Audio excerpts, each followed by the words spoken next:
युवा इंस्पायर्ड जी जयपुर से महाराज जी के कोई कहता है कि जीवन में भगवान का एक दिव्य मंदिर बना दिया जाए तो जीवन सफल हो जाएगा।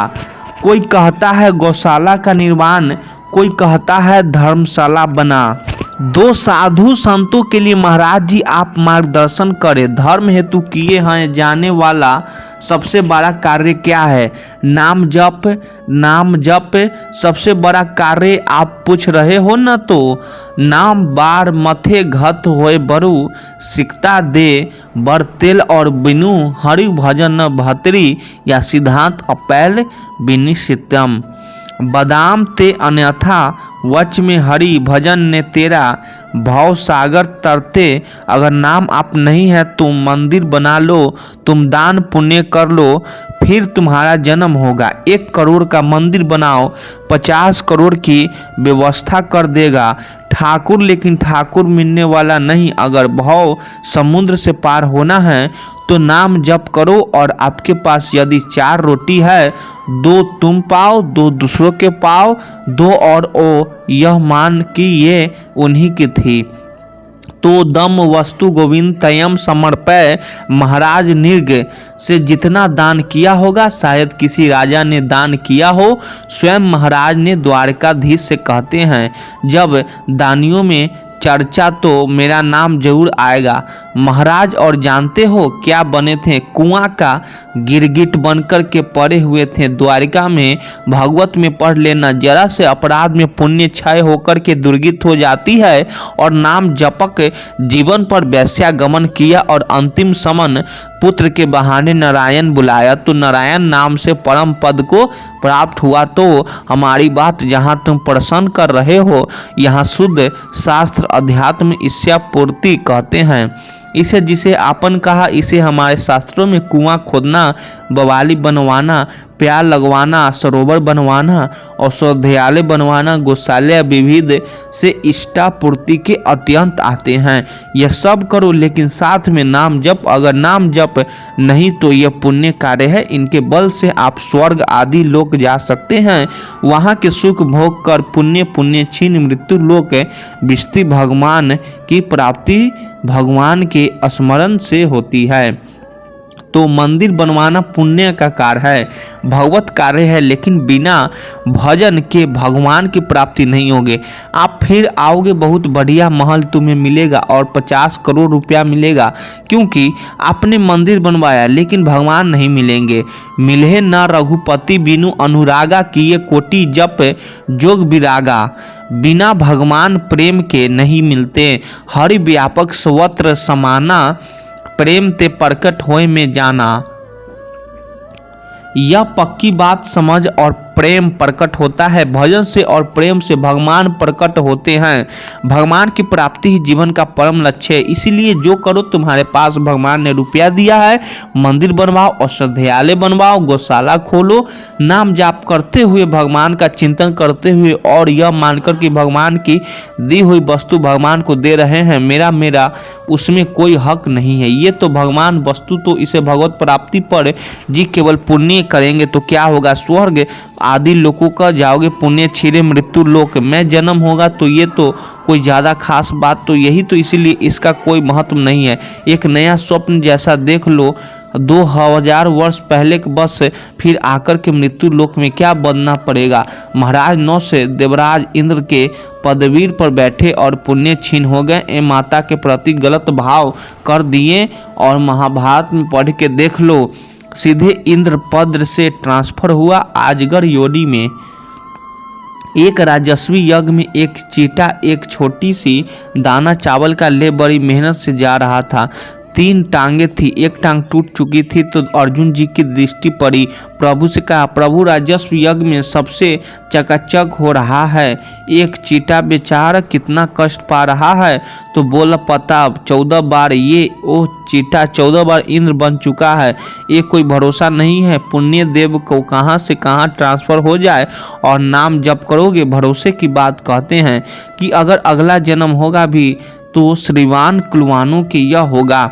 मनुष्य में होगा और भजन करके निश्चित भगवान को प्राप्त होंगे। अगर बहुत दुर्गति हो गई तो उस जीव को भी ऐसी जगह रखा जाए जहाँ भागवतिक होगा, भगवत कथा हो रही, कीर्तन हो रहा, दरवाजे का कुत्ता बना बैठा है और भगवान का भोग प्रसाद पा रहा है, कथा सुन रहा है, कीर्तन सुन रहा है, उद्धार हो गया तो भगवान के नाम के सिवा हमें तो और कुछ उपाय नहीं। कलयुग केवल नाम आधारा, केवल नाम आधारा, सुमीर सुमीर नर तरह परा, नाम जप करो और सकर्म करो। ऐसा नहीं हम ये मना करें रहे मंदिर बनवाओ, गौशाला खोलो, शौचालय, लेकिन नाम जप करो जरूर। नाम जप के बिना सब अधूरा हो जाएगा, क्योंकि वो पुण्य से पुण्य फल मिलेगा, पर मृत्यु लोक में जन्म होगा। हमारा जन्म मरण को जो रोकने का चक्र है वो भगवान समर्थ है। जो ये बात तो अभी आपसे सुने हैं, शास्त्रों में भी लिखा है, महाराज जी काफी महापुरुष कहते भी हैं, बट ज़्यादातर महिमा कि ये पुण्य करो, ये करो, दान करो, ये करो, इसी में महाराज जी ज़्यादा इसको भोजन पवाओ, ये भी अच्छी भी एक को भोजन पवाओगे तुम्हें 100 दिन के लिए भोजन की व्यवस्था हो जाएगी, 100 कंबल बंटवाओगे 5,000 की व्यवस्था हो जाएगी, 1 अरब दान करोगे 100 अरब की व्यवस्था हो जाएगी। 1 अरब में तो बुद्धि ठीक नहीं हुई, 100 अरब में तुम्हारी बुद्धि कहाँ से भगवान में लगेगी।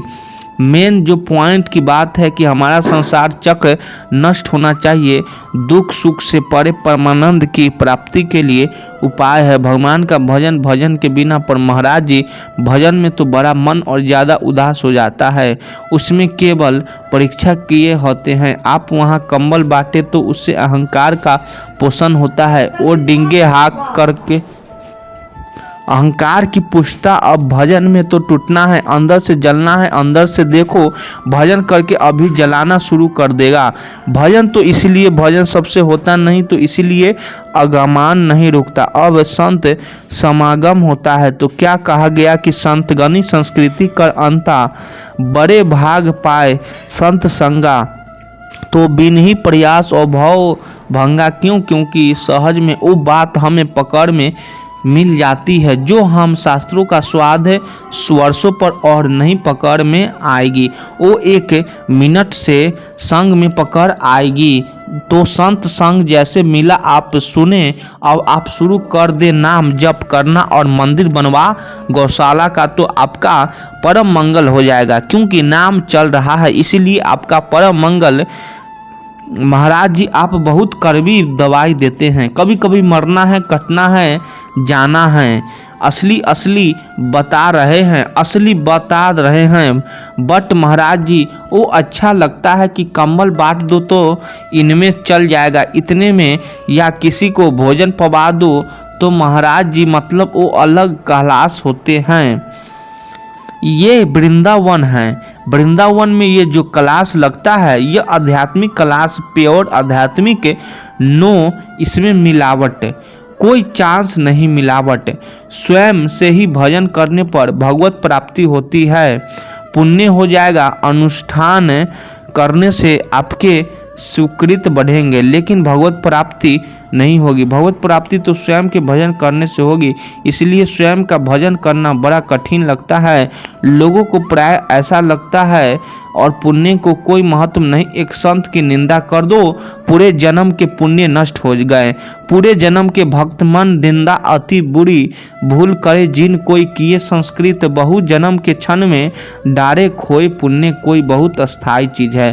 क्या जरा जा संत निंदा की सब गए, सब भस्म हो गए, पुण्य क्या फायदा हुआ। और हम राम राम कृष्ण कृष्ण राधा राधा जप रहे हैं, अगर हमसे संत निंदा भी हो गई तो वो वही स्टॉप लगा दिया जाएगा। गुरुदेव है भगवान, अगर संत को पहचानेंगे कैसे।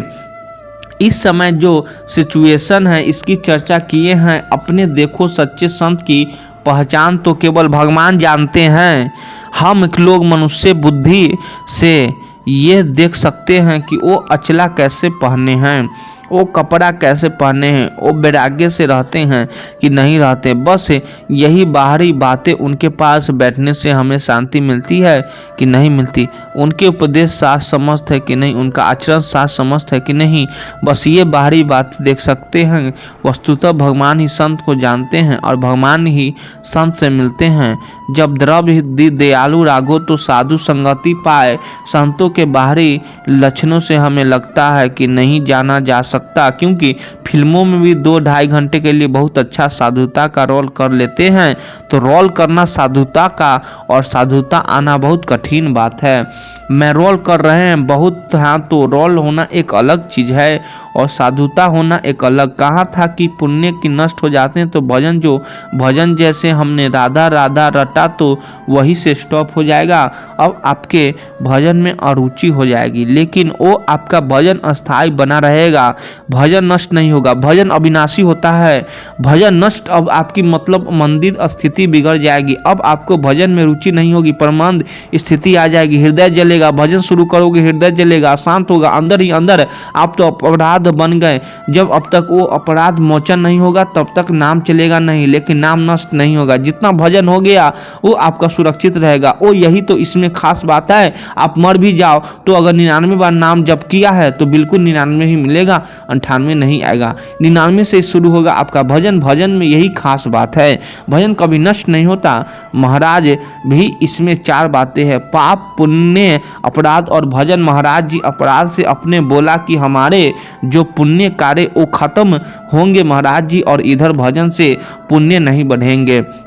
ये भजन अलग स्टॉप, ये अलग मार्ग है, ये अलग, हाँ ये अलग मार्ग है। ये भजन नष्ट नहीं होने वाला नहीं। आपने 100 बार राधा राधा कहा और आपसे और वैष्णव अपराध बन गया तो 100 बार आपका सुरक्षित जमा है। पर अब जो वैष्णव अपराध बना, पहले उसका भोग भोगे, वो पहले उससे परिष्कृत हो। अगर वो परिष्कृत हो गया तो फिर 101 से शुरू हो जाएगा। राधा राधा न नष्ट नहीं होगा। अपराध से पुण्य नष्ट होंगे, बट भजन करने से जैसे हमने पाप किए वो नष्ट हो जाएंगे। अच्छे वीडियो लाइक तो चैनल को सब्सक्राइब कर दिए। आप लोग सपोर्ट करिए। धन्यवाद।